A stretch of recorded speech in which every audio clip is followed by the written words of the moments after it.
চুরি করার একটা প্রতিযোগিতা 15.5 বছর চলেছে। আমরা পরিষ্কার ফেনীবাসীর কাছে জানাতে চাই, আপনারা 15.5 বছর তেরান চুরির প্রতিযোগিতা করেছেন, আর ছাত্র জনতার গণ অভ্যুত্থানের পর তেরান দেওয়ার প্রতিযোগিতা শুরু হয়েছে। আজকের এই সমাবেশ সামনে রাখলে আমাদের আবেগ আপ্লুত হয়ে চোখে পানি চলে আসে। আপনারা 15.5 বছরে আমাদেরকে এমন পর্যায়ে পৌঁছেছিলেন, আপনাদের সমস্ত রাষ্ট্রীয় কাঠামোকে ব্যবহার করে আমাদের শহীদ নেতৃবৃন্দকে আপনারা হত্যাই শুধু করেন নাই, তাদের জানাজা পড়ার জন্য আপনারা সামান্য ব্যবস্থাটুকু আমাদেরকে করতে দেন নাই। মাওলানা দেলোয়ার হোসেন সাঈদী রাহিমাহুল্লাহর জানাজা করতে দেন নাই। আজ এখানে এসে দেখে যান, আপনারা জানাজা দিতে দেন নাই, আর আপনারা পালাবার সুযোগ পান নাই। প্রতিশোধ নেওয়ার জন্য এর চেয়ে আর উত্তম প্রতিশোধ কি হতে পারে? আমাদের কাদের মোল্লা ভাইয়ের জানাজা থেকে তার পরিবারের সদস্যদের গ্রেফতার করেছেন। এই নির্মমতা যেই বাংলাদেশ পর্যবেক্ষণ করেছে, সেই 15.5 বছরের নির্মমতার পর আজকের এই নতুন স্বাধীন বাংলাদেশের নতুন স্বাধীনতার যে শহীদ, তাদের বীর মুক্তিযোদ্ধা, তাদেরকে আল্লাহ শাহাদাতের সর্বোচ্চ মর্যাদা দান করুন। যারা আহত পঙ্গু অবস্থায় এখনো চিকিৎসাধীন আছেন, আল্লাহ সুবহানাহু ওয়া তাআলা তাদেরকে স্বাধীনতা যোদ্ধা হিসেবে কবুল করে আমাদের মাঝে সুস্থভাবে ফিরিয়ে দিন। সম্মানিত ভাই এবং বন্ধুগণ, প্রধান অতিথি কথা বলবেন, আমি একটা কথা বলে বক্তব্য শেষ করতে চাই। আমাদের এই প্রিয় মাতৃভূমি বাংলাদেশ, এই বাংলাদেশে 2024 সালের 5ই আগস্ট আমাদের বিরুদ্ধে গুলি চালানো শুরু হয় নাই।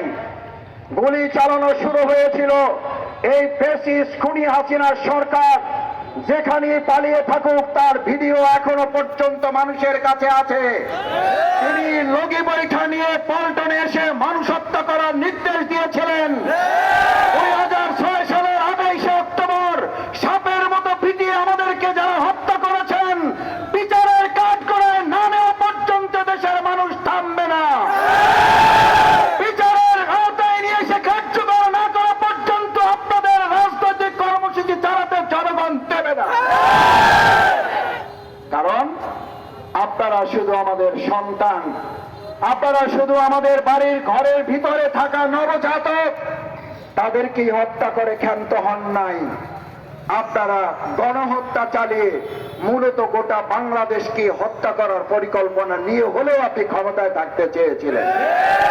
শুধু তাই নয়, বাংলাদেশের মানুষ ভিডিওতে দেখেছে আপনি আপনার পছন্দের কোন একটা রাষ্ট্র থেকেও গোয়েন্দা সংস্থা এবং সেখান থেকে বাহিনীকে নিয়ে এসে বাংলাদেশের সাধারণ মানুষের গণ আন্দোলনকে আপনি রুখে দিতে চেয়েছিলেন, পারেন নাই।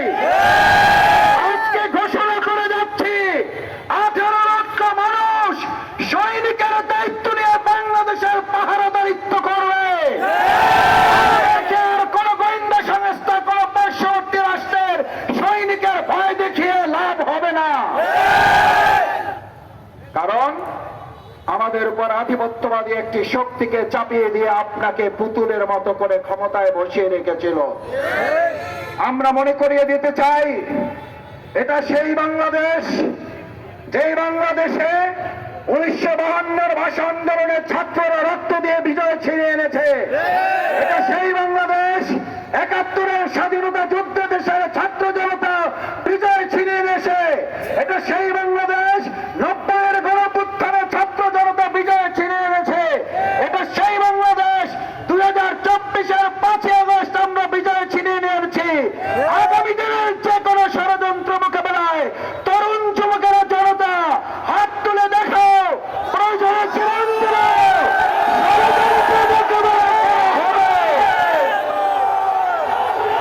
বাংলাদেশে আগামী দিনের কোন ষড়যন্ত্র বাস্তবায়ন করতে দেওয়া হবে না, হবে না, হবে না। সেই প্রত্যাশা ব্যক্ত করে আমাদের প্রস্তুত থাকতে হবে। আমাদের এই 56,000 বর্গ মাইলের প্রত্যেকটা ইঞ্চি মাটিতে যে রক্তের দাগ লেগে আছে, এই রক্তের সাথে কাউকে বেঈমানে বিশ্বাসঘাতকতা করতে দেব না আমরা। সেই প্রত্যয় ব্যক্ত করে আমরা আজকে এখান থেকে অঙ্গীকার করতে চাই, আসুন এই দেশ আমাদের, এই দেশ সংস্কার করে একটা সুন্দর সোনার বাংলাদেশ গড়ার দায়িত্ব আমাদের ইনশাআল্লাহ। সেই প্রত্যাশা ব্যক্ত করে সবাইকে ধন্যবাদ জানিয়ে আমি আমার কথা শেষ করছি। আল্লাহ হাফেজ। বাংলাদেশ জিন্দাবাদ, বাংলাদেশ জামাত ইসলামী জিন্দাবাদ। আসসালামু আলাইকুম ওয়া রাহমাতুল্লাহি ওয়া বারাকাতুহু।